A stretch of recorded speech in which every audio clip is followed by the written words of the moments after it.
कथा, जय श्री राम कथा, जय जय राम कथा, जय श्री राम कथा। तो जिसे श्रवण कर मिट जाती है, जिसे श्रवण कर मिट जाती है जन्म जन्म की व्यथा। जय जय राम कथा, जय जय राम कथा, जय जय राम कथा, जय श्री राम कथा, जय जय राम कथा, जय श्री राम कथा। जानते हैं भगवान की इस कथा का निरूपण, कथा का सर्वप्रथम आगाज आदिदेव महादेव भोलेनाथ ने किया था। आइए आज मंगलाचरण में, वंदन में हम उन्हीं की स्तुति से, उन्हीं के नाम से प्रारंभ करेंगे।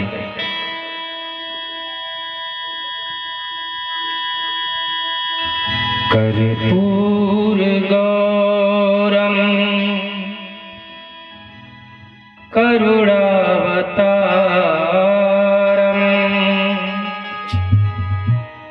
संसार सारम भुजगेन्द्रहारम।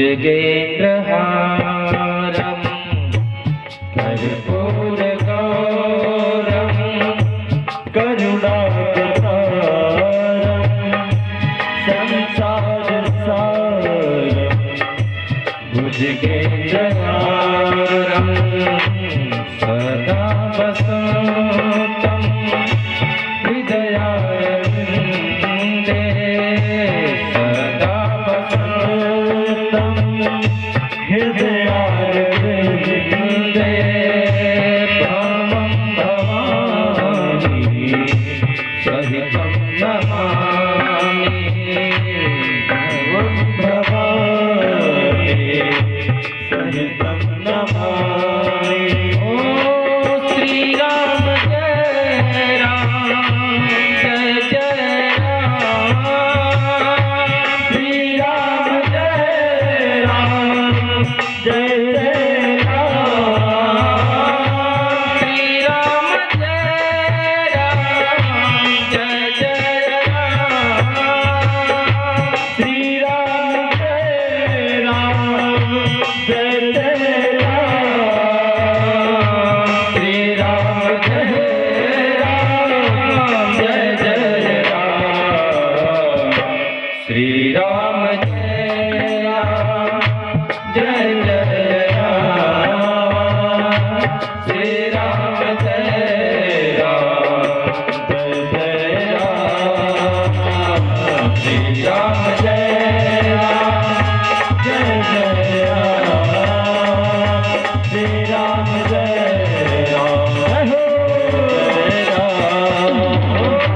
मंगल भवन मंगलहारी, मंगल भवन मंगलहारी, प्रभु दशरथ अजिर बिहारी, प्रभु दशरथ अजिर बिहारी। राम कथा कर कर तारे, राम कथा कर कर तारे, राम कथा कर कर तारे, संशय विहंग राम कथा कर कर तारे, संसर विहंग राम बिहारी। कलयुग केवल नाम आधारा, कलयुग केवल नाम आधारा,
जग जाने करहु प्रणाम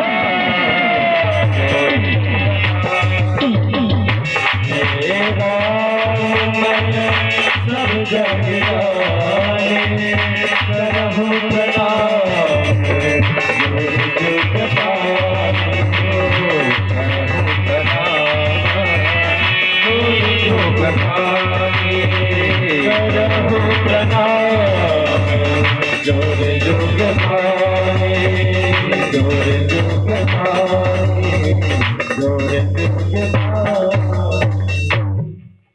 बोलिए श्री रामचंद्र की जय।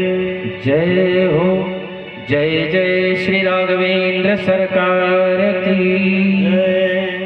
राजा रामचंद्र की आदिशक्ति परम्बा जगदम्बा मैया की।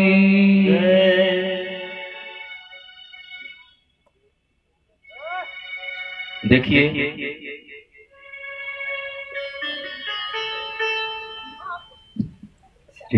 कहते हैं इस सृष्टि में संपूर्ण सिर्फ दो लोग, संपूर्ण सिर्फ दो लोग, एक पारब्रह्म परमेश्वर और एक जगत जननी परम्बा जगदम्बा। 16 कला संपूर्ण है, बाकी और कोई इस सृष्टि में पूर्ण नहीं है। हमें पूर्ण हो पाना तो असंभव है, हमारा पूर्ण हो पाना असंभव है, लेकिन पूर्णता को प्राप्त कर लेना असंभव नहीं है।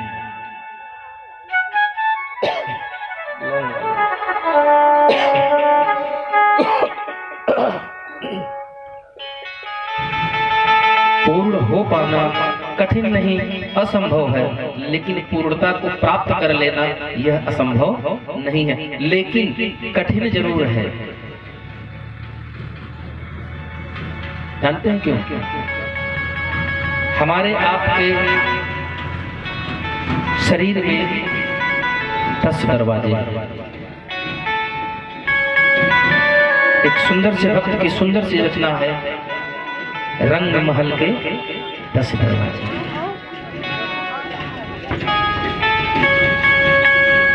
इन 10 दरवाजों पर 10 दरवाजे हैं, इन 10 दरवाजों पर सभी देव, कौन देव? जो कामनाओं के देव हैं। इंद्री नाम झरोखा नाना, तह तह सुर बैठे कर हाँ। इन स्थानों पर काम के जितने भी देवता हैं, काम का तात्पर्य है कामना से। आपके मन में अगर कोई इच्छा जगी तो आपके अंदर काम जग गया। काम का मतलब सिर्फ संसर्ग के लिए अग्रसर होना ही नहीं है। जब आपके मन में लोभ, मोह, मद, मत्सर, काम, क्रोध, ये छठ विकार हैं, इनके प्रभाव बढ़ने लगे तो आप ये मान लीजिए कि आप पर काम का प्रभाव बढ़ रहा। अब समस्या ये आती है, प्रश्न उठता है, काम के फेर में रहेंगे तो गति जानते हैं कैसी होगी? नाचे नट मरकट की नहीं। माया रूपी जो रस्सी है भगवान के हाथ में, वो आपको जैसे जैसे रस्सी खींचेगी, मदारी होता है ना, रस्सी एक जगह बांधा रहता है, उसे गले से और हाथ में पकड़ करके डंडी जहां जहां हिलाता है, बंदर वैसे वैसे करता दिखाता है।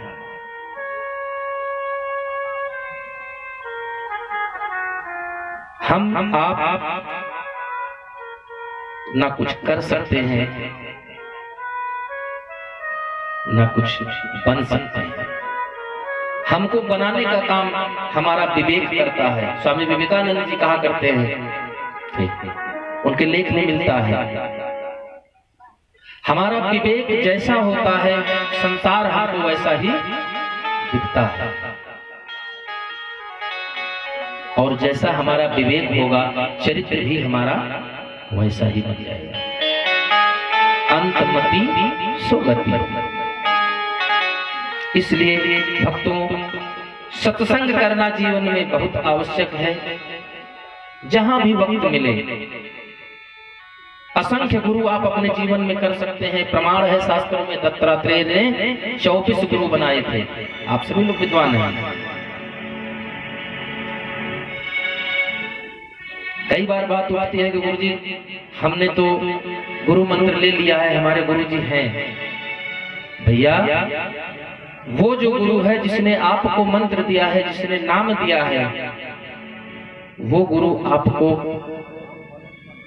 उस मार्ग तक ले जाने के लिए है, संसार में जीवित रहने के लिए, संसार के दायित्वों का निर्वहन करने के लिए। क्या दायित्व है, कैसे निर्वहन करना है, हमें जीवन यापन में किस किस वस्तुओं की जरूरत पड़ेगी, वो कैसे प्राप्त होगा। साधन, साध्य और साधन, ये तीन ही चीज है सृष्टि में। इस मृत्यु लोक में तीन ही चीज हैं, और इन तीनों को सुगमता से प्राप्त कर लेने का मार्ग हमें कौन बताता है? ये सांसारिक गुरु। जैसे हमारे कमलेश भैया सुंदर अर्गन पर मां सरस्वती की बड़ी कृपा है इन पर। सामवेद में है कि अगर व्यक्ति के जीवन में संगीत नहीं है तो वह व्यक्ति बिना सींग और पूंछ का पशु है। क्यों जानते हैं? आप रोते हैं तब भी स्वर में रोते हैं, हंसते हैं तब भी स्वर में हंसते हैं, बोलते हैं तब भी स्वर में ही बोलते हैं। इनके लिए भी एक गुरु होंगे जिन्होंने इनको इस विद्या का दान दिया। विद्यालय में पढ़ने गए होंगे तब भी एक गुरु इनको मिला होगा जिन्होंने इनको आज इस काबिल बनाया है कि प्रभु के चरणों में अपनी वाणी के माध्यम से सुंदर सुंदर से भजन रख रहे हैं। हमें साइकिल चलाना नहीं आता, उसके लिए भी कोई गुरु बना होगा, किसी ने हमको सिखाया होगा। तो गुरु की सीमा नहीं है, लेकिन आध्यात्मिक गुरु, सदगुरु हमेशा एक ही होता है। मैं तो ये कहता हूं, जिसके पास अगर आध्यात्मिक गुरु नहीं हो, शंकर जगत बंधु जगदीश, जगत गुरु कहे जाते हैं भगवान भोलेनाथ, आप उनको गुरु मान लीजिए। गुरु प्रत्यक्ष हो ये आवश्यक नहीं है, गुरु आपके अंदर हो ये आवश्यक है। एकलव्य ने कौन सा गुरु द्रोणाचार्य के सानिध्य में रहकर शिक्षा प्राप्त करी थी? दूर से सिर्फ मनसा वाचा कर्मणा, एकलव्य ने मनसा समर्पण किया था और उन विद्याओं का अध्ययन उसको हो गया, वो ज्ञान उसको मिल गया जो अर्जुन तक को नहीं था। आज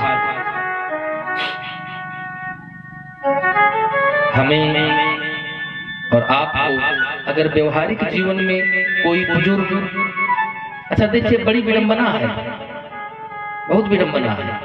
अगर किसी श्रेष्ठ व्यक्ति के द्वारा कोई वार्ता बताई जाती है, कोई बात समझाई जाती है, तो हम उस पर ध्यान दे करके सुनते हैं। लेकिन अगर वही कोई बात हमसे छोटा, उम्र में छोटा है, अगर वो हमें बताता है तो हम उसकी बात को किनारे कर देते हैं, केवल इसलिए कि वो हमसे छोटा है। भैया ज्ञान क्या किसी का एकाधिकार है? ज्ञान पर किसी का एकाधिकार हुआ है आज तक? हर वह व्यक्ति आपका गुरु बन सकता है। गु का मतलब है अंधकार, रा का मतलब है प्रकाश। जो आपको अंधकार से प्रकाश की तरफ ले जाए, अज्ञानता से ज्ञान की तरफ ले जाए, वो आपका गुरु है। हमें लगता है आध्यात्मिक गुरु भले ना हो यहाँ आए सभी लोगों के, लेकिन व्यवहारिक गुरु सबके उन्हीं गुरु के चरणों का स्मरण करते हुए एक बार बड़े जोर भाव से गुरुदेव भगवान की जयकार लगाएंगे और कथा में प्रवेश करेंगे। बोलिए गुरुदेव भगवान की जय। अच्छा, कल कथा आप लोगों ने कहां तक सुनी थी?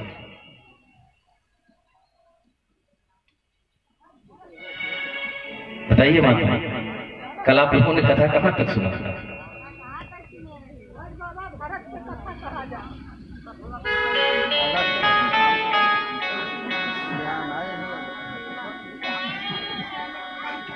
इसीलिए कहते हैं आवश्यकता इस बात की नहीं है कि कितने लोग कथा में हैं, आवश्यकता इस बात की है कितने लोग में कथा है। कथा में कितने हैं उसका महत्व नहीं है, कितनों में कथा है महत्व इस बात का है। और यकीन मानिए कथा की अगर एक भी बात आपके मन में बैठ जाए, आपके हृदय में उतर जाए, तो जीवन आपका सार्थक हो जाएगा। भगवान की यह कथा गोस्वामी तुलसीदास जी ने जब से हमको आपको दी है, तब से हजारों नहीं, लाखों नहीं, करोड़ों बार कही और सुनी गई है। सभी लोग जानते हैं कि राजा दशरथ के पुत्र राम थे, वनवास हुआ, लेकिन आप इस कथा को जितनी बार सुनते हैं उतनी बार आपको यह नया लगता है, नवीन लगती है। जानते हैं क्यों? इसीलिए गोस्वामी जी ने इसको गंगा से उपाधि दी है। गंगा का जल जब तक बहता है, नदी का जल जब तक बहता है तब तक स्वच्छ है, निर्मल है। वही जल जब हम रोक देते हैं तो वह दूषित हो जाता है। तालाब का जल कोई नहीं पीता, पोखरे का जल कोई नहीं पीता, कुएं का जल पीता है। जानते हैं क्यों? क्योंकि कुएं का जल भूगर्भ की जो जल सतह है उससे जुड़ा हुआ है, उसका नित्य प्रति आवागमन चल रहा है। लेकिन पोखरे का जल अगर आपको लाके दे दिया जाए आप नहीं पिएंगे। उसी प्रकार यह कथा की ज्ञान यज्ञ की जो गंगा है, आज टेमाग्राम में चल रही है, कल बस्ती में चलेगी, परसों गोरखपुर में चलेगी, अनवरत कितनी बार हो चुकी होगी भैया, हमें तो अंदाजा नहीं है।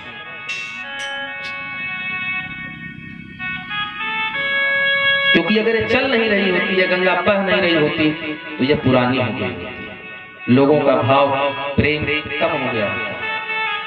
तो कल आप लोगों को कथा याद नहीं है। कल विश्वामित्र जी आ गए थे राजा दशरथ जी के पास तक,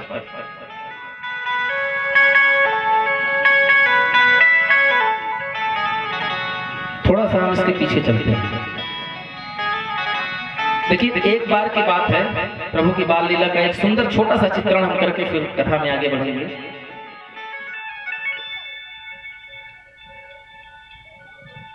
दोपहर का समय है, प्रभु श्री राम चारों भाइयों के साथ, अपने सखाओं के साथ घर के आंगन में खेल रहे थे।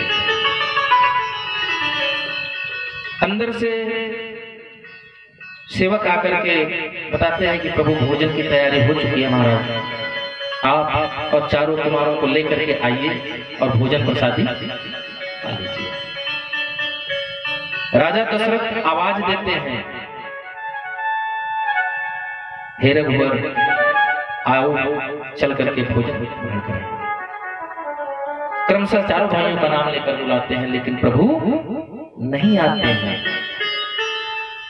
कई बार बुलाया, प्रभु नहीं आते। प्रश्न उठता है कि जब मर्यादा पुरुषोत्तम थे उन्होंने अपने पिता की बात क्यों डाली? अगर आपका कोई बेटा ये कहे कि मैं मर्यादाओं का उल्लंघन नहीं करता हूं, पितृभक्त हूं, और आप उसको बुलाएं कहीं किसी काम से और आपकी बात वो ना माने, तो फिर वो कैसा पितृभक्त हुआ, कैसा आदर्श बेटा हुआ? प्रश्न उठ सकता है ना। जानते हैं प्रभु क्यों नहीं आए? एक राजा की प्रजा जो होती है उसके पुत्र के समान होती है। हमारे सरकार ने अपने जीवन में कोई ऐसा काम नहीं किया जहां मर्यादा का उल्लंघन हो जाए। इसीलिए हम सभी लोग इन्हें क्या कहते हैं? मर्यादा पुरुषोत्तम। और तीनों भाइयों को नहीं कहा जाता, केवल इन्हीं को कहा जाता है मर्यादा पुरुषोत्तम, और किसी को नहीं कहा जाता। भगवान कृष्ण 16 कला से संपूर्ण थे, इनको क्यों नहीं कहा गया? वो लीला पुरुषोत्तम है। ये मर्यादा में बंधे हैं, वो किसी मर्यादा में नहीं बंधे हैं, वो स्वच्छंद हैं।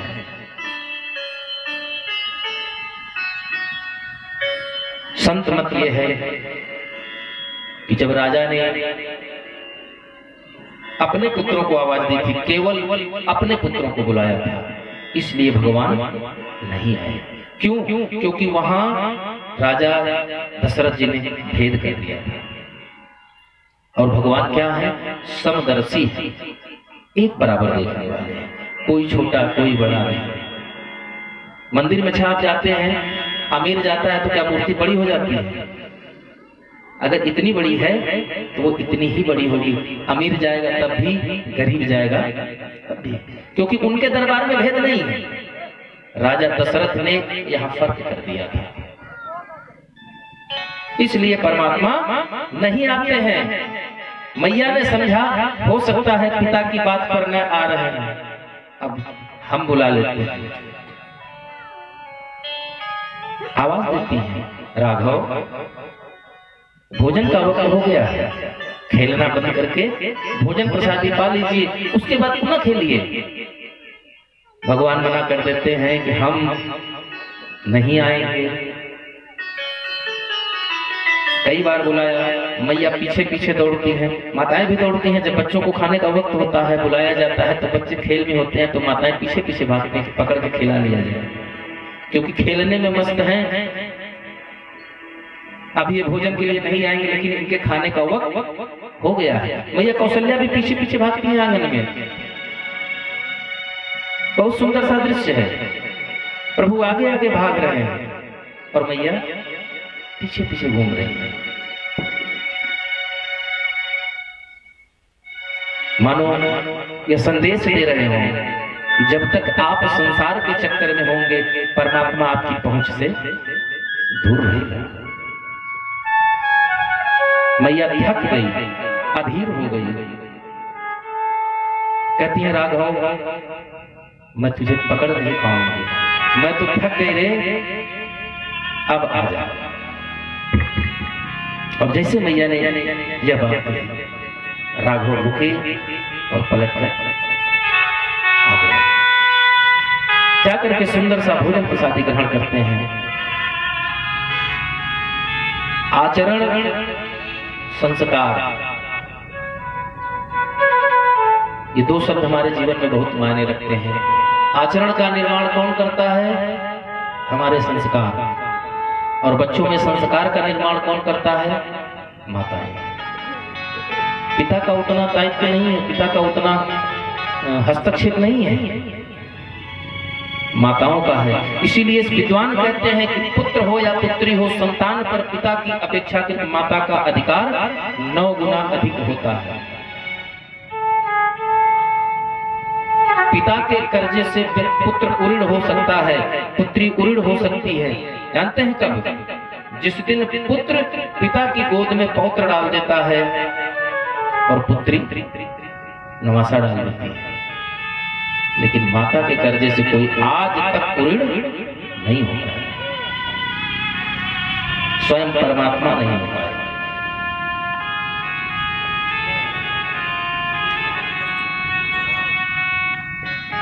इसलिए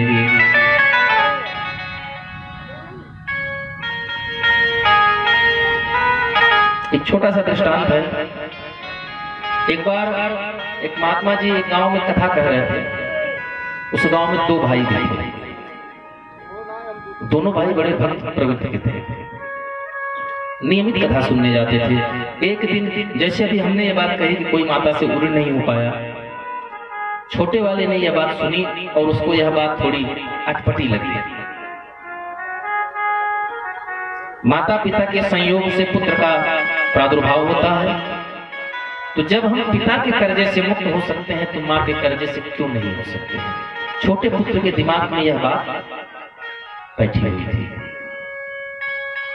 घर गया और अपने बड़े भाई से पूछता है कि भैया एक बात बताइए, जैसा गुरुजी ने कहा कि माता के कर्जे से आज तक कोई उद्धार नहीं हो पाया, कोई मुक्त नहीं हो पाया। क्या यह सही बात है? बड़े भाई ने कहा, अगर गुरु जी कह रहे हैं, व्यास जी ने व्यासपीठ से यह बात कही है, तो सत्य ही है,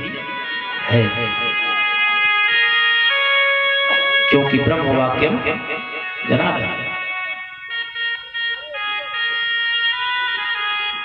छोटा भाई बोला, ऐसे कैसे? जैसे कुछ लोग हठी होते हैं ना,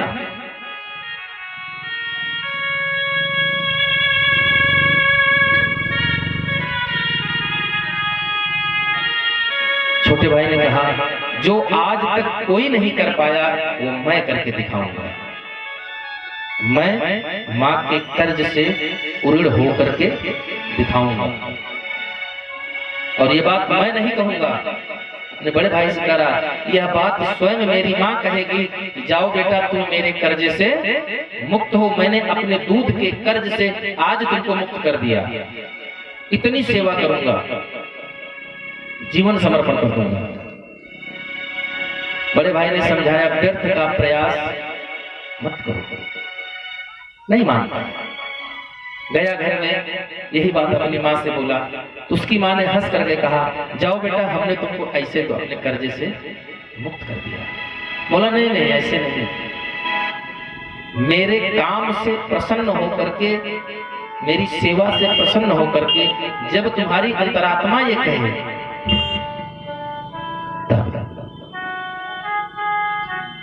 भक्तों वो उस बात को याद करने लगा, क्योंकि वो भी गृहस्थ हो चुका था, कि माँ कैसे बच्चे को पालती है। वो अपनी माँ के साथ ही बिस्तर लगाया, उसी की बिस्तर पर सोया। रात हुई, माँ ने आवाज दी, बेटा। तुरंत उठा, हाथ जोड़कर करुण भाव में, हाँ मैया कोई काम है? माँ ने कहा, बेटा प्यास लगी। उठ करके गया, पानी ला करके देता है, मैया जलपान करती है। देखिए मैया को प्यास नहीं लगी है ना, मैया को प्यास नहीं लगी, मैया सिर्फ उसके धैर्य का परीक्षण कर रही है।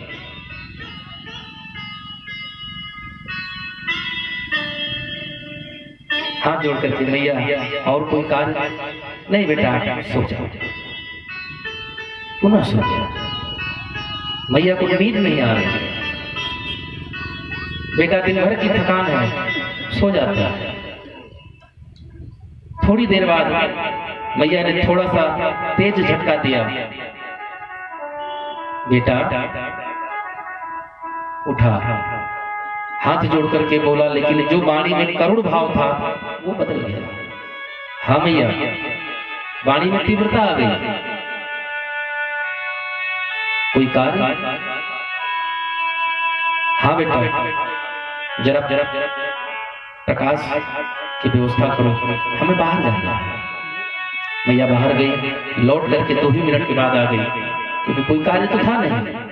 गई, बाहर से अंदर आई, फिर लेट गई।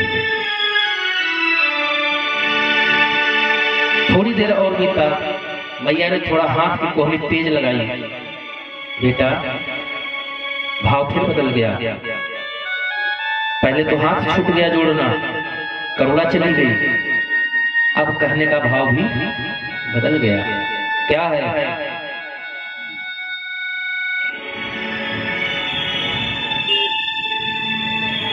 बेटा ये बिस्तर गीला हो गया है, तुम इधर आ जाओ, हमको उधर चले जाए।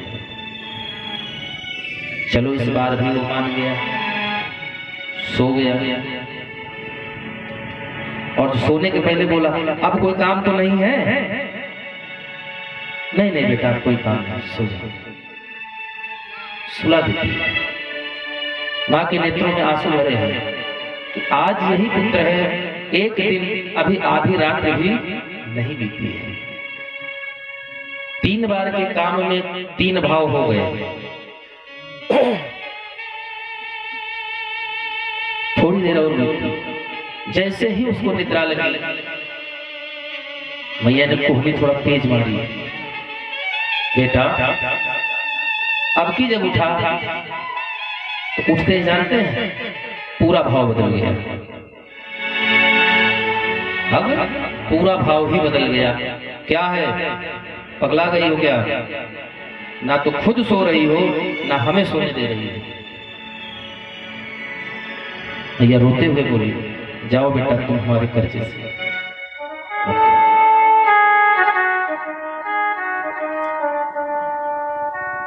भगवान स्वयं कभी मां के कर्जे से मुक्त नहीं हो पाए। जो सृष्टि को पैदा करते हैं अगर वो मुक्त नहीं हो पाए तो बताइए क्या हम में वो सामर्थ्य है?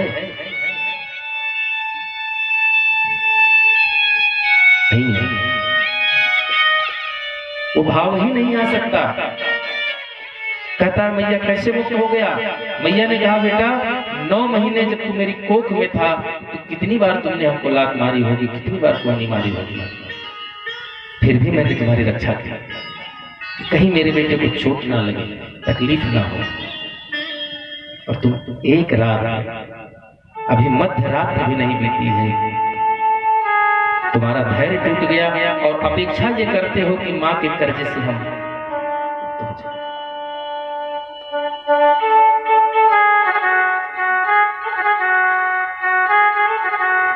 और तो मात्र शक्ति वो शक्ति है पुत्र के जीवन का, संतान के चरित्र का जो निर्माण करती है। स्वयं क्रेडिट अपने ऊपर नहीं लेती, नाम देती है पिता का, संतान खुद जन्म देती है। क्या कोई कर्जे से मुक्त हो सकता है मां के? हमको आपको जरा से चोट लगती है तो घंटों चिल्लाते हैं, और जब भी मुझसे आवाज निकलती है, चोट लगती है तो मां का ही नाम आता है। क्यों नहीं पिता का नाम आता? क्यों नहीं भाई का नाम आता?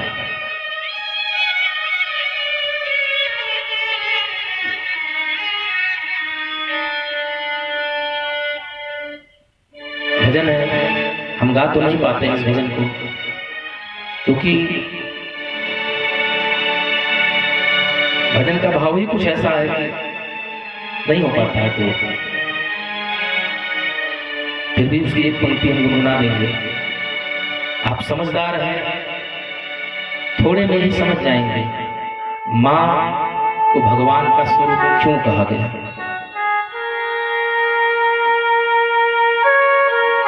अगर मां ने ममता लुटाई न होती, अगर मां ने ममता लुटाई न होती तो क्या नहीं होता? तो ममता मई मां कहाई न हो। साक्षात ममता का स्वरूप है माता। अब आप बताइए, सूरज को कोई रोशनी दिखा सकता है? सूरज को कोई चाहे कि हम खूब बढ़िया बड़ी सी हैलोजन लाइट लगा के दिखा दें, थोड़ा उजाला हो जाए? नहीं संभव। लाखों तारे मिल करके एक चंद्रमा का की तुलना में नहीं तुल सकते हैं। उसी प्रकार आप अपने जीवन भर मां के चरणों को, अगर आप उसके पैरों को धुल करके सुबह शाम चरणोदक की तरह पान करें, तब भी आप उसके कर्जे से मुक्त नहीं हो सकते।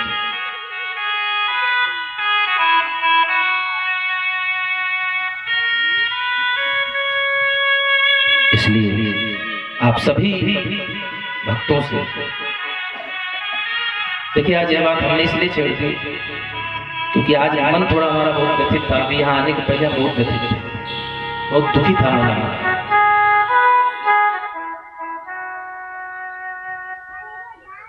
कारण कई थे लेकिन मन बहुत व्यथित था। इसलिए हमने आज यह मां की चर्चा थोड़ी सी छेड़ दी और यह निवेदन है आप सभी लोगों से हाथ जोड़कर, जीवन में जितना हो सके माँ बाप की सेवा करें, अनादर करें, क्योंकि पत्नी, पति, पुत्र, नित्य सब दोबारा मिल जाएंगे, लेकिन माँ और बाप दोबारा नहीं मिलते। इसलिए जीवन क्या है आपका, क्या है आपका? यह शरीर भी उसी माँ की देन है, नाम उसी माँ की देन है, पहचान उस पिता की देन है। आपका है क्या, आप बताइए हमें। जितने रिश्ते हैं इस शरीर से हैं, और यह शरीर किसकी देन है? हमारी माँ की देन है। ऐसे माँ बाप को कभी ठुकराएं, प्रयास यही करें जीवन में, खुद कष्ट में रहें लेकिन कभी इनको कष्ट, क्योंकि जिनसे माँ बाप का दिल दुख गया, फट गया, आदमी कहता ना इनसे मेरा हृदय फट गया है, चित्त फट गया है। अगर माँ बाप का हृदय संतान से फट गया, तो अगर ये चाहे ना, जिसने इस संसार को बनाया वो भी आपको खुशी नहीं दे सकता। इसलिए इस बात के लिए सभी लोगों से प्रार्थना है कि माँ बाप को जितना अधिक से अधिक हो सके, आज हमारे आपके माँ बाप उम्र के उस पड़ाव में हैं जब हमारी जरूरत सबसे ज्यादा, और हम करते क्या है? जिस समय उन्हें हमारी जरूरत है उस समय हम उन्हीं को अपने से दूर करते हैं।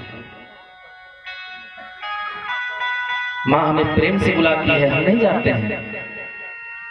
यहाँ इस लीला से ठाकुर ने मानो यह संदेश दिया हो कि माँ अगर प्रेम से कोई बात कहे तो पुत्र को उसको मान लेना चाहिए, संतान को उसकी बात मान लेनी चाहिए। इसीलिए जब माँ ने आवाज दी, राघव मैं तो थक गई रे, अब आ जाओ, करुणा और ममता से परिपूर्ण यह बात राघव ने सुनी और जाकर के मैया की गोद में बैठ गए।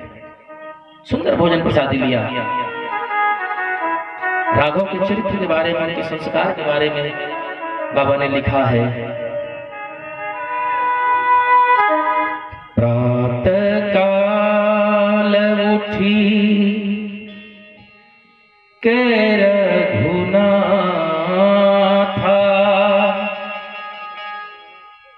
मात पिता गुरु नावहि माता।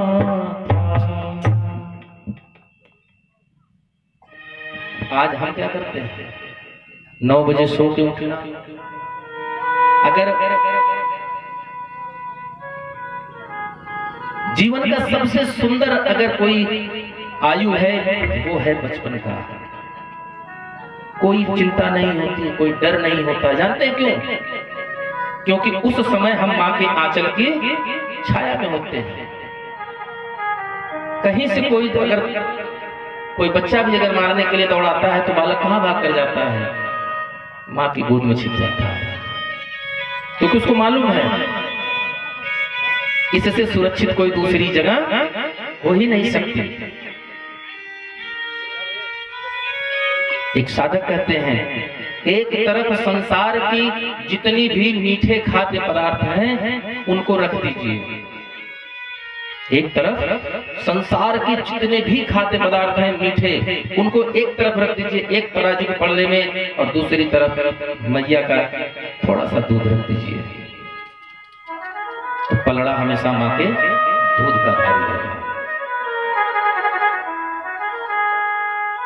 साधक का भाव है,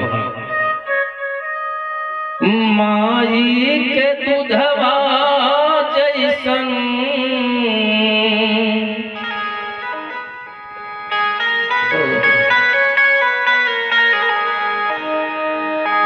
माई के दूधवा जैसन दूसर मिठाई ना मिली, हे मिठाई ना मिली सब कुछ मिल जाए पर दुनिया में माई ना मिले। सब कुछ मिल जाए दुनिया में माई ना मिले। सब कुछ मिल जाए पर दुनिया में माई ना मिले। माई के दूधवा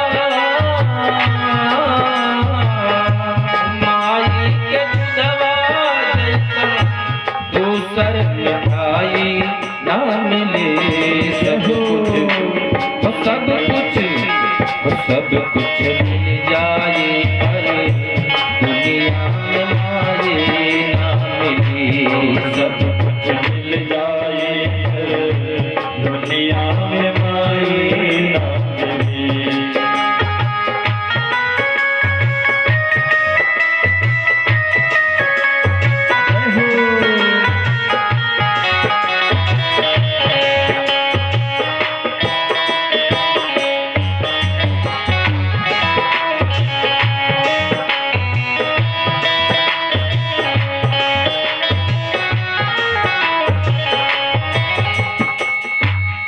माई हमके तू जन्मवलू आपन दूधवा।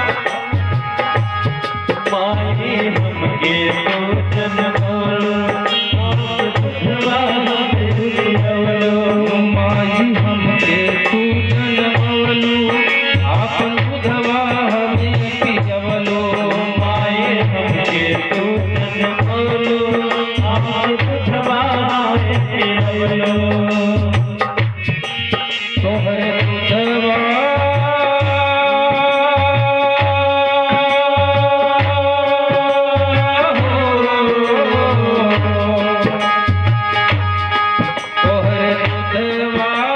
से बढ़हर, तोहरे दूधवा से बढ़हर माई तोहरे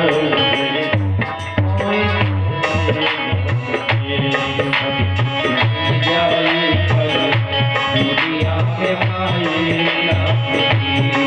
सब कुछ मिल जाए दुनिया में माई ना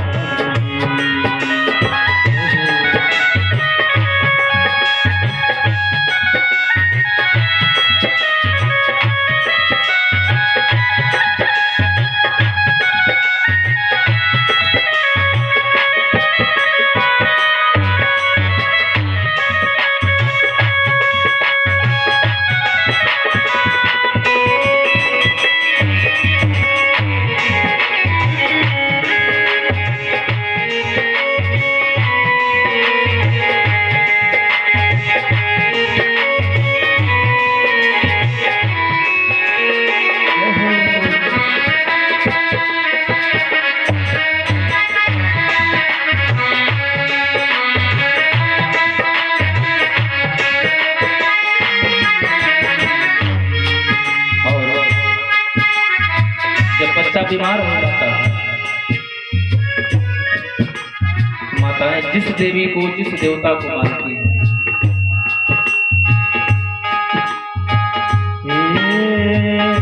ममता दुलार लेके ओ ममता दुलार लेके हमके बचाओ।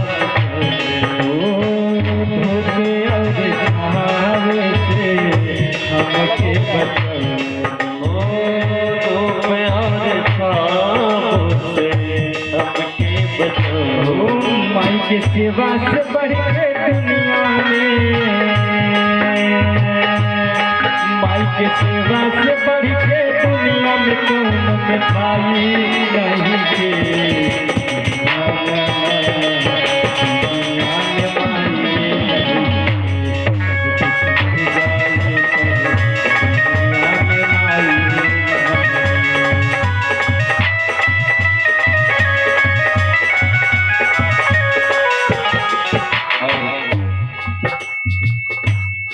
बच्चा बीमार हो जाता है, माँ त्योहार करती है, मन्नत मांगती है, साधक का भाव है।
सुबोध कृष्णा के जन्मवलो, सुबोध कृष्णा के जन्मवलो, लमहर कैलो होश सयान, लमहर कैलो होश सयान, लमहर कैलो होश सयान, लमहर कैलो होश सयान।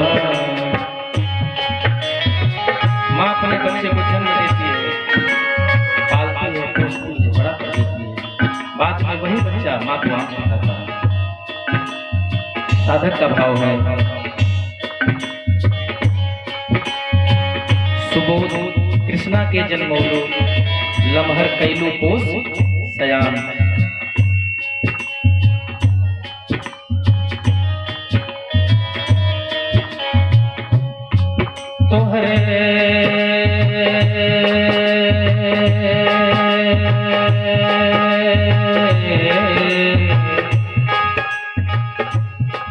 तोहरे ममता